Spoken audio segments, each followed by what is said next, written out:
basala ki nga moi attaque électronique ba attaquaki biso pour connexion et katanaki nazobana ko kokota sur Facebook te na évité pour la nini mais maintenant je vois que ezongi tokomi na batu 7 bazongi bosala signe soki bino nyonso bozongi bokoto donc nakomaki déjà wapi oui nazwaki constitution na nga ntango nazwi kaka constitution na fongoli constitution attaque mbala moko nde bomonaki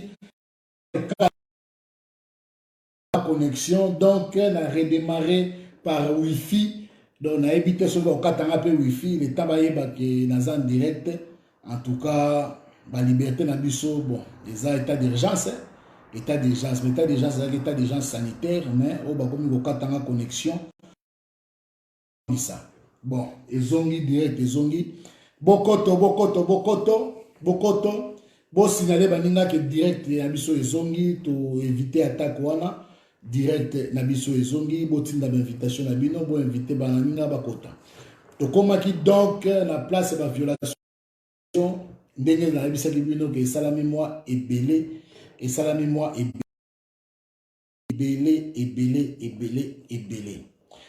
congrès ekozala te bande kona biso alimete bako banga bakomi biloba bozoyoka bango non coup d'état constitutionnel babimisi kutu na mo coup d'état constitutionnel en tout cas baélève prof mbata ba makasi bayebi ba mo ebele po bango moko balobaki le monarque républicain donc bengaki président de la République le monarque républicain.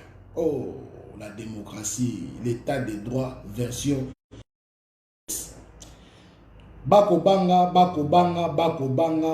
bakolobaki eza coup d'état constitutionnel bakolobaki ezali balingi ba humilier président de la République bakolobaki alors président ya Sénat ici bango te eza kaka kota conformité na ba acte présidentiel. Le président a signé l'ordonnance portant l'état d'urgence sanitaire. Il fallait juste que la loi accompagne cet état d'urgence de manière qu'à la fin de 30 jours, le Parlement puisse avoir le soubassement pour prolonger ou pas l'état d'urgence pour 15 jours renouvelable plusieurs fois. Combien de fois? C'est pour cela que le Congrès doit normalement définir. Mais, bande konabiso panique générale.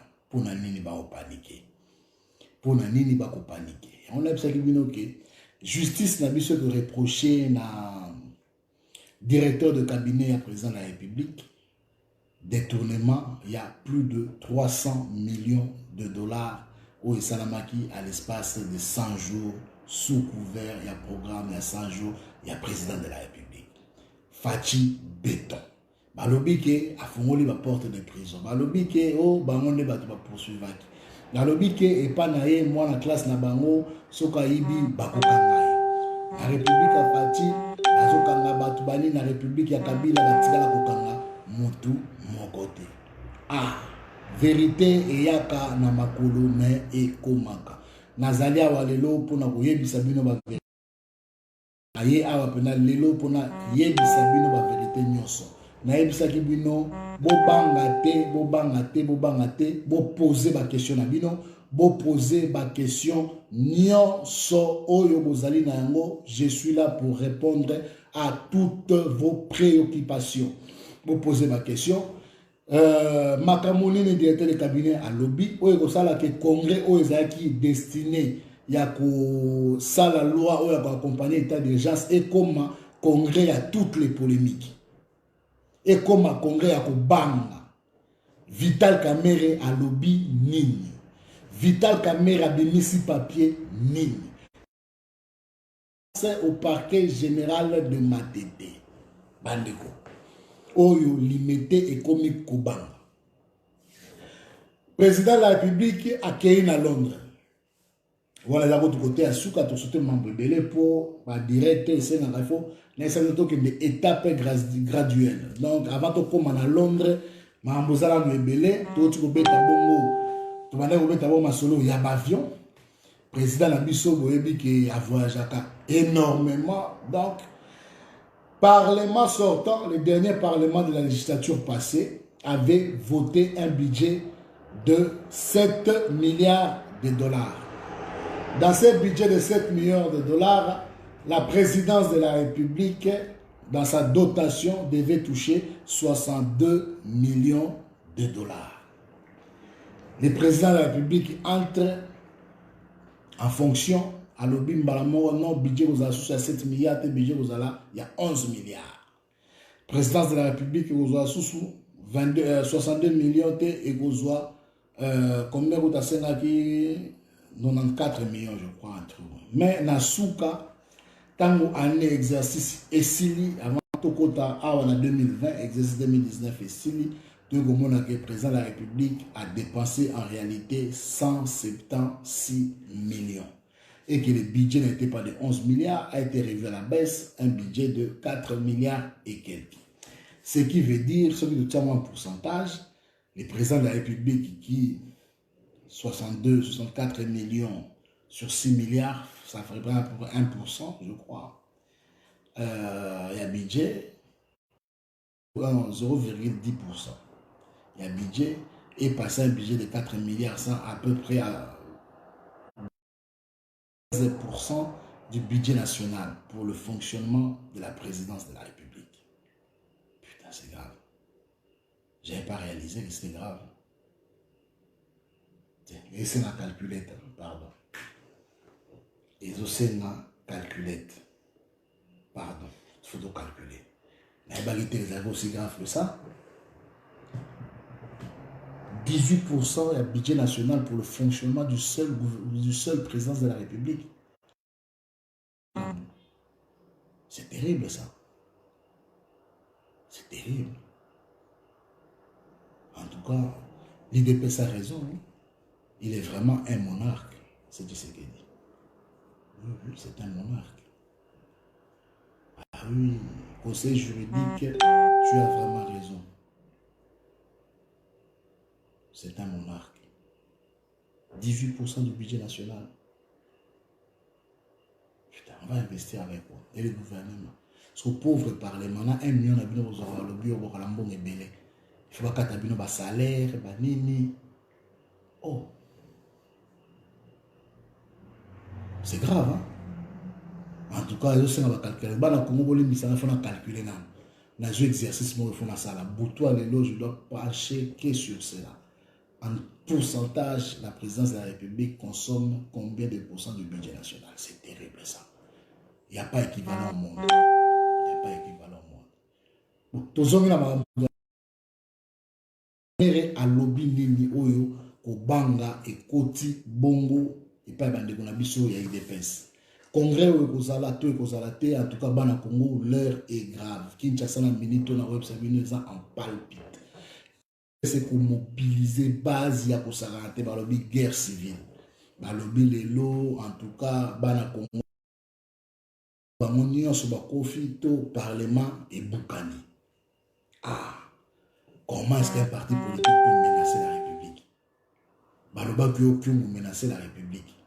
On a tué des gens, Balobi on est mon entier à menacer la République. Oh, bah, il y a une station de campagne. Bombi, bah, qui ah, heureusement, Kabila président.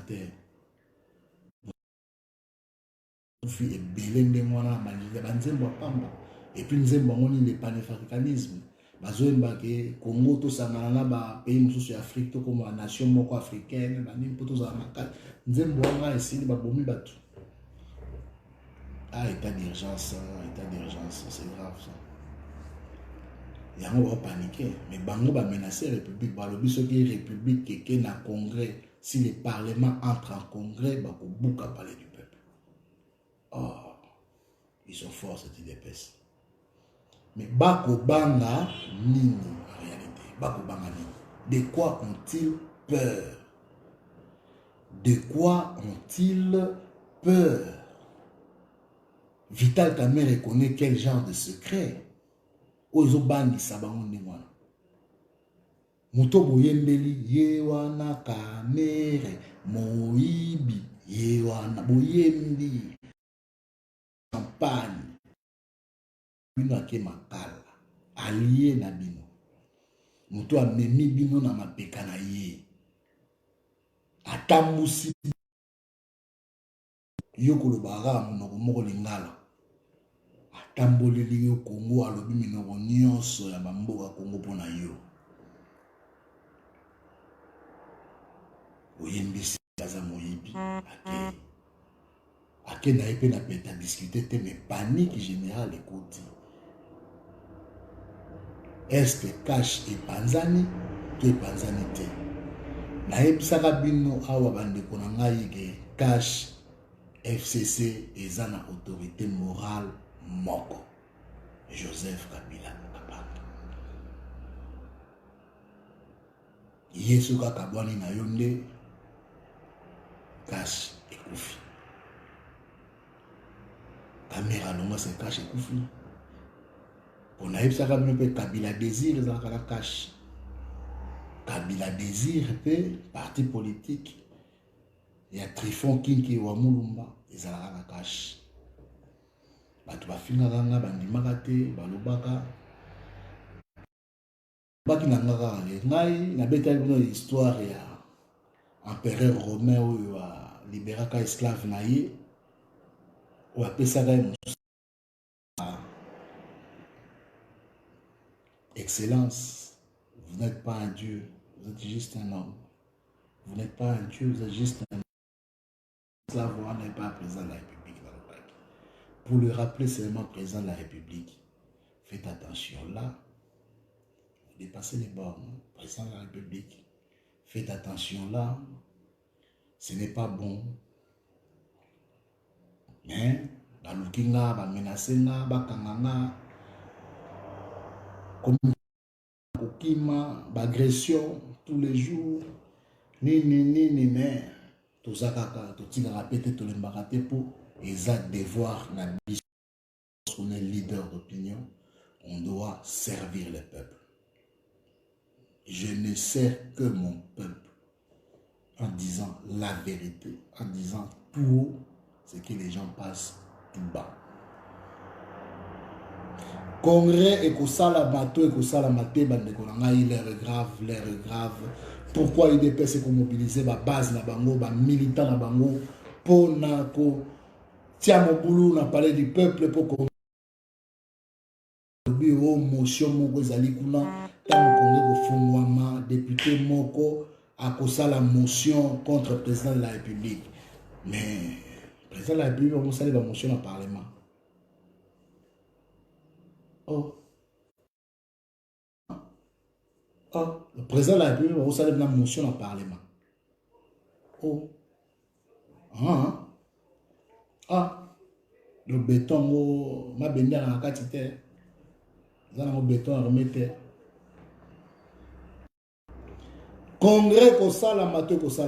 Motion on a député nini à bandeko balobi bazana ba renseignement sur le député ou au sala motion. Est-ce que député ou anaza ya cash to aza ya FCC? Est-ce que député ou anaza ya PPRD, aza ya UDPS, aza ya UNC, aza ya AFDC, aza la motion contre le président de la République. Balobi congrès wana ekosala maté bakobomati les derniers militants ya UDPS oya kotikala akotumba parler du peuple.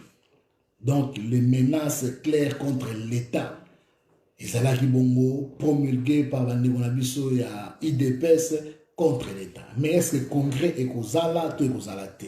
Nani a pour déposer motion yango ekozala concernant nini? Tozali apona répondre na mituna nyonso. Toko continuer. To banda kobeta bongo to. Il y a un voyage à président de la République, il y a une histoire à Magellan, à savoir tour du monde en 80. Mais Magellan existait en réalité. Tour du monde, on a ça en 80 jours, et ça a dit bon livre kaka. Oyo mutumo azali na ba imagination ebele, avoir jarape ebele, ayebarape ba culture mo ebele a mokili, akoma ka livre na ye, et ça la bongo succès makasi, mokili mo mbetanga livre wana le tour du monde en 80 jours.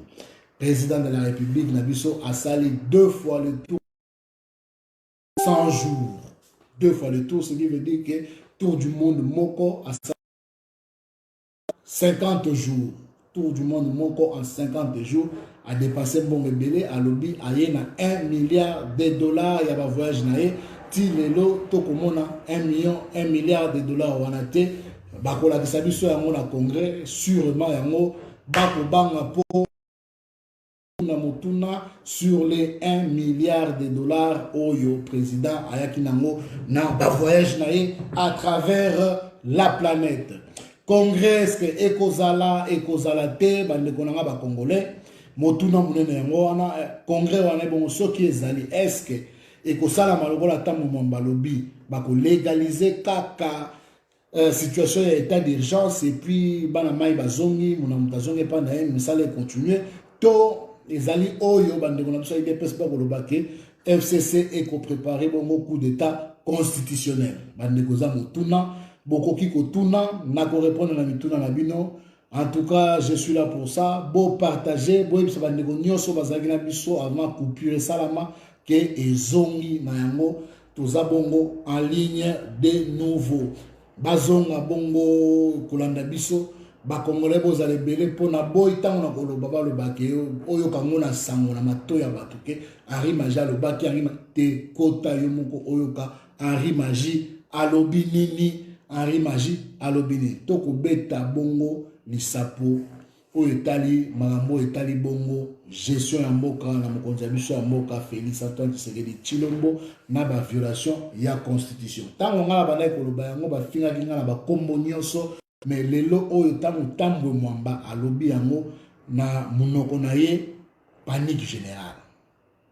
Panique générale. Qu'est-ce qui change entre maloba nanga Henri Maji na maloba ya tambwe mwamba? Tambwe mwamba sengi na sanction te alobi to bongisa yango kaka to pesa yango forme po ezali likambo oyo biso to yokanaki yango to pesa yango kaka forme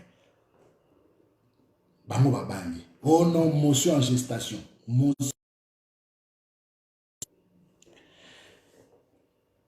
toyeko koma na voyage ya mokonzi ya mboka akei na États-Unis d'Amérique kuna devant certains parlementaires américains à lobby je suis là pour déboulonner le système. Déboulonner donc pour déboulonner tant à Zongia ou à Kinshasa polémique générale bah lobby que président de la République fasse justifier pour nani na loba qui déboulonnement ni loba nini ainsi de suite ti président de la République avec obligé à kosala point de presse pour éclaircir makambo ya ko bongisa ndenga lobaki que tu comprenais qui est mabe à lobaki yango un peu vite après ça qui d'explication ou après ça qui déboulonnement ezali bongo ko changer makambo nyonso mabe ezali kala ko komisa ngo malamu mambo nyonso mozalaki to tiki yango ndenge wana to garder ya malamu to changer kaka oyo ya mabe à lobby pe que à se tromper qui ça va ba congolais ba excuser ba nini ba congolais ba limbisaki ye aza mokonzo ya biso monoko zanga ko beta libakute nga pesoni monoko beti libaku bandeko nanga bolimbisa ngai ezalaki na intention ya kosala mabete akei lisusu mobembo mosusu akomi bongo na Belgique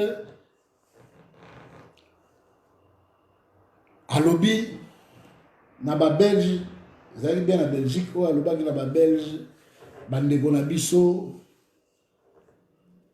baza ba congolais banyamulenge baza ba congolais bao baza ba congolais te balingaka Congo bakomi ba congolais apesi oyo babengaka bongo nationalité de masse.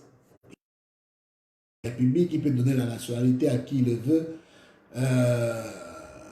c'est son droit. Côté on a est-ce qu'il a violé la constitution, est-ce qu'il a mis en acte, en application, combien de gens qui ont après ce discours n'a évité, mais il y a le président de la République. Mais bon, il y a une polémique et ça qui est pas de la diaspora, baloba qui polémique n'a rien à ressentir.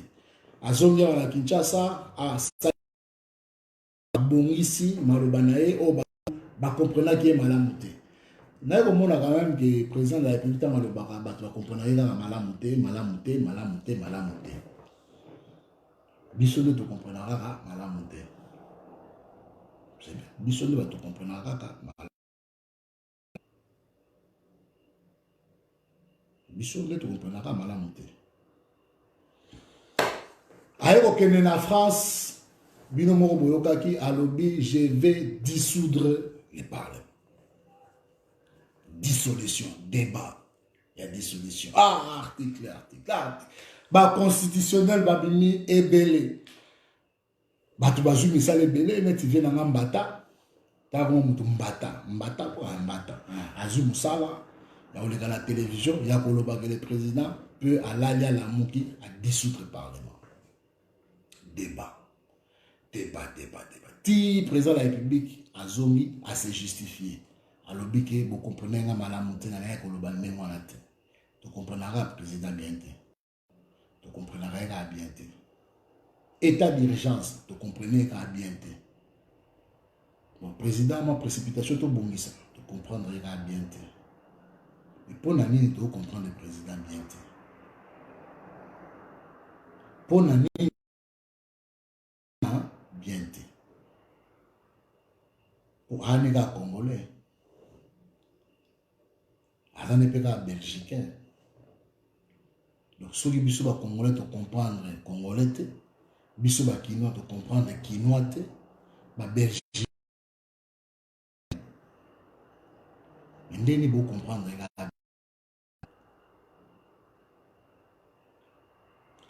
Vous comprendre bien.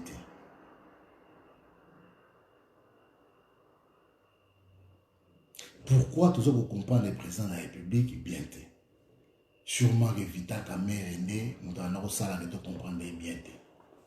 Oui, il y a Vital Kamerhe. Le quoi va gagner Vital Kamerhe, ce que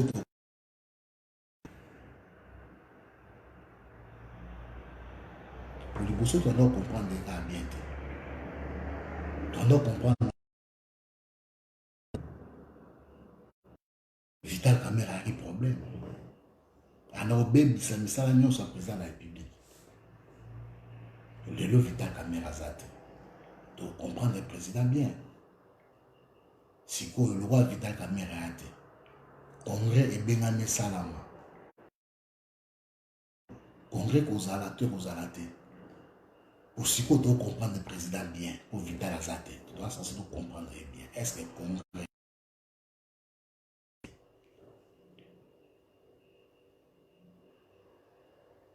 est-ce que Congrès est Kozala, to et Kozala, te?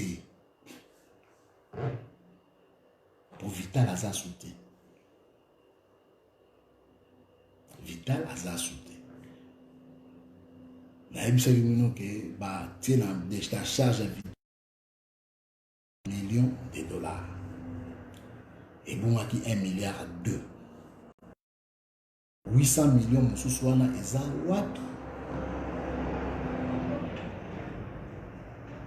800 millions de sous-soana et ça, wapi? Est-ce que monsieur wana député na beta yango wana? Nana lobi makambo wana. Vital. Qu'est-ce qui se passe? Si le président Tam Lumumba est sorti médiatiquement de nouveau et nous mieux que nous expliqué à Bisso. Aïe bisa Bisso. Congrès Gozala, te Gozala te. Maman Mabunda. Yo moto lobaka clair et net lokola mwana mongala ya solo. Telema loba yebisa biso congrès Gozala, te Gozala te. Bande kwa IDPS balobi bolinga te congrès wana ekozala te. Kotope na PPD la moni ba préparation za mystique. Ba préparation ya mystique sur la zone ba. Congrès wana ekozala te ekozala te. Bande konanga boko te belé. Toko répondre na mituna na bino. Mais na komona mituna za le souté boko poser les sous mituna te. Bo poser mituna na bino na répondre na ba préoccupation ya moko na moko. Vital Kamerhe alobi nini? Vital Caméra alobi nini, ba juge ba reprocher nini. Tango débat et bandi bongo ya dissolution, président de la République a s'est justifié alobi. Na discours wana président de la République, il est à Londres, président de la République alobi, ba ministre moko que bazui ba ordre ba bebisa musala na ye ba yokola kaye ba yo ke la kaye te alobi wana a dissoudre ba ministre bazo empêcher musa et combien wa IDPS ezui yango elobi ke UFCC za ko bloquer programme ya président de la République balingi ta réussir mission na ye balingi échouer pour ba voter les sous-soutés yango wana en tout cas alliance il fait kufa il faut to kotara na cohabiter il faut to bomba maramu nyonso en tout cas coalition oyo elingami les sous-soutés il faut kufa banani basala ndenge wana ba ministre FCC premier ministre azaki attaqué zaki bon ministre Sélé ou bon ministre de finance alaki attaqué terriblement par les militaires IDPS, les na ba télévision, ba lobby, ba ko tumbaye, yende muta ko bloquer mbongo, ko boya ko pesa président mbongo, pour nani ko pesa président mbongo qui est aux États-Unis. Alobi que les caisses sont vides, donc moyen président a voyagé. Ça été à Zelamouké, moi écoutant la caisse à l'État avant à voyager. Matraquage médiatique contre Sélé. Si Sélé a craqué, alors non, quand même, je dois parler. Sélé a brisé au bongo silence d'homme d'État, au bon secret d'État. Sélé, ministre Sélé, a brisé un mot à l'équina Radio Top Congo à l'Obiboui. 100 jours, biso à la guité. Tant que tu es kokota, tu coûtes déjà des travaux et ça la maka.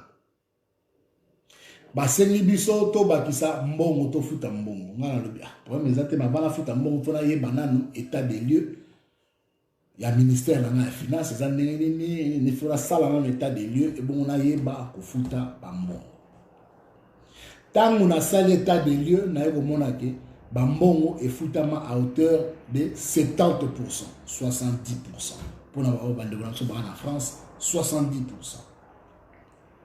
Alobi atindi ba inspecteur na terrain alibo que ne vérifier misala botala soki taba misala wana ekomi na to ya 70% to ya 70% pour na futa 30 oyo etikalaki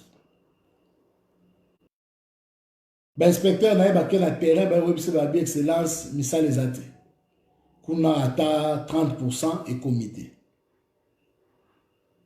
ali na kofuta 30% etikali na ndenge nini alors que besoin 70% bosala musala ata ya 30% ya mbongo bozwa te na futa bino le supone na kofuta te ti bo matisa misala bo komisa ngo ata ne fisque 50% bongo na futa bino le reste bandeko na biso ya IDPS balobi bafingi babimi ti ba député ya IDPS balobi ba obene vérifier misala na terre baké na terrain boye babi en tout cas ministre Sélé aux a la raison kuna misala ezate ngi ba peuple ya Kinshasa en particulier ba oya changu na lobi bandeko na nga ya changu bokende kotala na kati ya baso de mouton eloko ezalaka te ba pesi bino vi pasi ya pamba ba transport ekomi pasi ba embouteillage bokuyaka misala na Gombe na makolo chaque jour bozongaka makolo chaque jour likola ba misala oyo esalamaka te manzanza ya pamba batia place wa bokende kotala bandeko ya changu bakei babuki banini wana bien magie ozalaki na raison musala ezate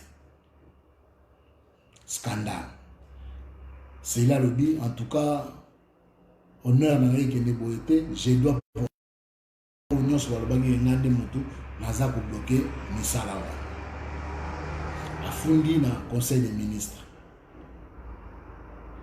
chef du gouvernement Ilukamba papa wana lobarate naza matata alobarate ma matata à instruire ministre de la justice Tunda Kasenda à ébicier ministre de la justice Salam Salana kende komona maramunyo seza koleka kuna ezandengene.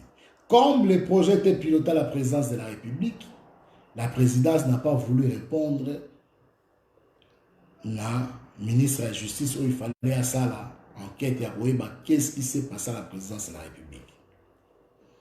Présidence de la République est boy. Le kola baboyaki yango wana ministre Tunda Kasenda, ministre de la Justice akendaki bongo ko déposer plainte na parquet ya Matete. Pour le compte de la République a déposé plainte. Ministre Tunda Kasenda à la demande du Premier ministre. Pour Baboyaki, gouvernement à l'interne et régulier à l'interne, comme ça s'est passé à la présidence, il fallait pas enquêter la présidence de la République. Présidence de la République et Boyaki. La vérité est que présidence de la République et Boyaki, toute enquête.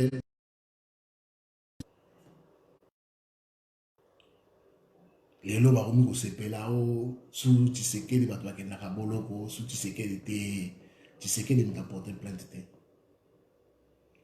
Baboyaki enquête et salama la présidence de la République. Le premier ministre a pesaki instruction la ministre de la Justice Tunda Kasenda de déposer plainte auprès de la justice. Tunda Kasenda a porté plainte la justice. Des banquettes et bandits. Comme moi, qui est la présidence et la guité, bandits dans l'entreprise publique de l'État. Qui est dans la privé ou dans le marché. Bakomi komata, bakomi komata. Yango bokomona panique générale. Panique générale. Pour Marambo, justice c'est moni. En tout cas, non. Président, c'est un coffre fort. Vous connaissez que vos bombes va s'écrire.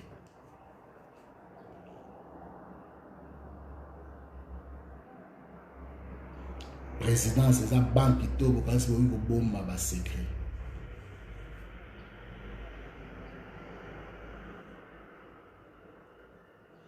Congrès et Kozalate, Bandekonangaï, l'heure est grave. L'heure est grave. Mais, Bandekonangaï, des personnes qui ont congrès Zanango Kaka pour légaliser l'ordonnance du président de la République sur l'état d'urgence. Mais de ma part, personnellement, en tout cas, je demande à tous les Congolais qui habitent au Congo, au Baza, à l'étranger, de faire en sorte de revenir sur le gouvernement qui a affrété avion pour nous rapatrier les Congolais, les Banda, les Malamu, Makasi, Bandeko. Les Congolais, les Passi, les Banda, les Nenge, les Sarate, les Bongo, la Turquie, les Belé, les Chine, surtout la Chine, les bientôt. Bao bakangami na Dubaï, bao bakangami na Éthiopie, bao bakangami na Kenya. Ceux qui gouvernent au fond de la frontière, avion et rapatrié bandeko. En particulier, Martin Fayulu Madidi, bakangami des États-Unis, ceux de routine de la avion. Et il y en a un à Congo, et Kozala Malamu, pour Azali quand même député national élu. Kozala Maawa, Kozala Malamu Peke. Mwana mboka Martin Fayulu Madidi azala bongo na kati ya mboka so gouvernement ko fongola bongo ba frontière pour mwana mboka Martin Fayulu azonga Martin Fayulu siko zali so za koyokanga zonga na Congo makambo ya lia wa congrès kozala te base ya IDPS lobby ba député ba kokende congrès te président assemblée président ya sénat kani ba signé déjà lettre commun convoquant le Congrès. Premier ministre Pazala qui reçu a mis donc les moyens en disposition du Parlement pour Nakoyamba Congrès. Et que salamate, bande konanga bokoto, botuna mituna na bino, botuna mituna. Ndenge na lobaki penda so gouvernement qui kofungola ba frontière pour bana mboka bakangami na libanda ya mboka bazonga pour bakomona pasi ba belge batinda ki bongo avion et rapatrié qui ba Belge au bazalaka na Congo. Mais à notre grande surprise, ba députés nationaux élus à partir moko boye obino nyonso boye bina bona otanga Congo, surtout do bakeo naza ko na parti wana ba ministre ya mokaka et puis ba collaborateur ya président de la République ebele batondisaki avion wana pour na kozonga na mboka na bango Belgique. Est-ce que la Congo double nationalité a permis au kozala belge au kosala na présidence de la République oza rwandais au kosala tabilanga na ruchurute pona nini ezalaka ndenge wana na Congo toyebite bino bakongola diaspora o bogangaka rwandais boganga pe belgicain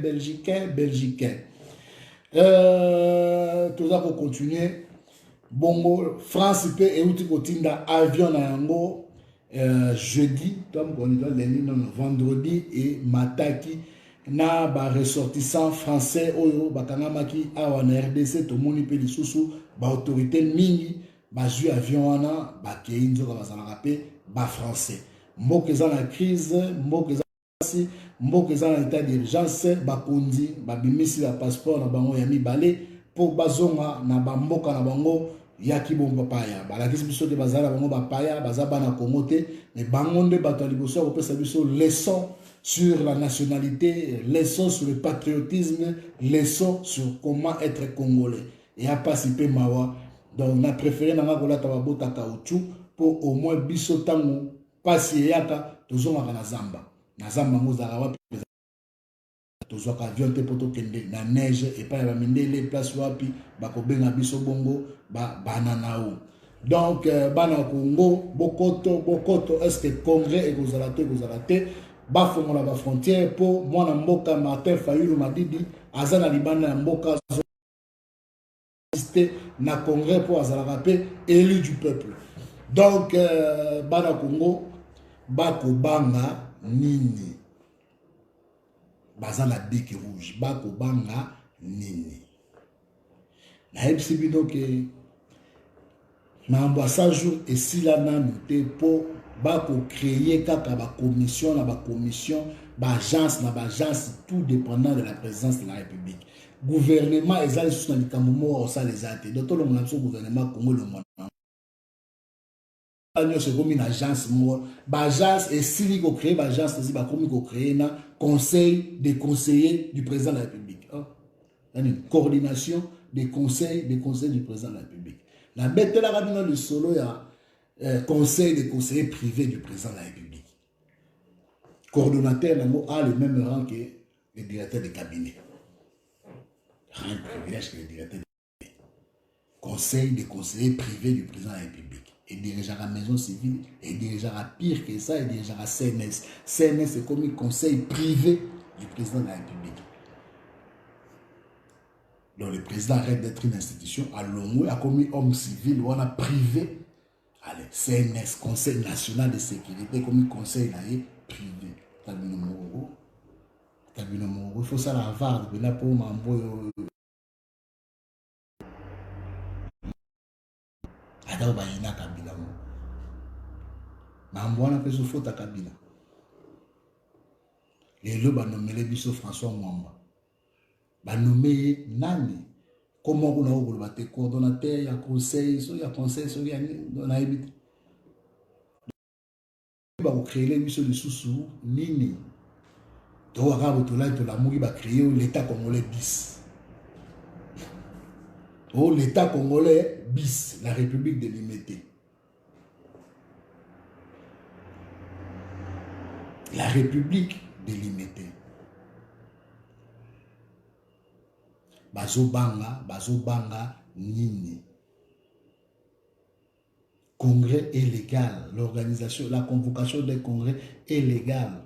Et cela a été convoqué le respect du règlement d'ordre intérieur du Sénat et de l'Assemblée nationale, donc du Congrès. Les deux présidents se sont réunis, ont trouvé matière utile et ont convoqué le Congrès pour autoriser le président de la République à signer une ordonnance portant l'état d'urgence ou des sièges. Parce que dans 30 jours, le coronavirus est silité. va prolonger de quelques jours. Prolongation wana. Il y a un congrès, il faut décider la modalité. Bazo banga nini. Vital Kamerhe bolobi binonde batu bukangie. Mais le quoi bukangie bozo banga nini. Travaux d'études, il y a étudié à G1 à droit, à ULKIL, Université libre de Kinshasa. Tout le monde a eu démonstration et recteur na bango lobby, na Top Congo. À lobby où le congrès convoqué doit coûter 7 millions de dollars. Bon, étudiant droits amis, il faut que vous lobby, na ko tanga na ko mémoriser marambo, pour calculer pendant il y a un membre à droite pour calculer. Il y a 500 députés, 108 sénateurs, plus les sénateurs à vie, ça fait 109. Mais il ne fera pas partie du congrès à Oyate. Donc ça fait 109 plus 500, ça fait 609 personnes. Per diem est de 500 $ par personne. Les frais de sécurité et de la logistique est évalué à 15 millions de dollars. Sur le petit calcul, comme 7 millions. Sur 7 millions, il y a une journée où Jean-Marie Kabunji a été sur les ayamini. 7 millions les a pour l'année. Si vous avez rétrocommission et vous avez 7 millions, vous avez pour le micro, va juge pas pour Jean-Marie Kabunji. Il y a 7 millions wana eza ya nini oyo eza ebele mbongo eza te mpona kosala congrès pour gouvernement million te eza 300 et quelques mille $. Sikoyo bobanga nini président de la République 4 millions à ça le voyage combien inutile. Combien? Oyo pour ceux qui congrès, il y a bêta masolo, il y a bien, il y a solo. Bakoki aux armes. Toi, arrondi, car on a 400 000 $. Mais le temps est belé. Bando, temps a tiré aussi ça. Chine avait sur 7 millions de dollars. Kabunji. Boniko. Boniko. Voilà le discours, il faut tenir à mon IDP, c'est pas combattant sans été. Pour voir mon bête, le gars m'a beaucoup. Béton. 500 fois 500, et ça dit 7 millions. Béton. Mais pourtant, on l'a dit, la Top Congo, il va réviser le Barry Magie, il va Bazu papier na bic, il va ça les calculs.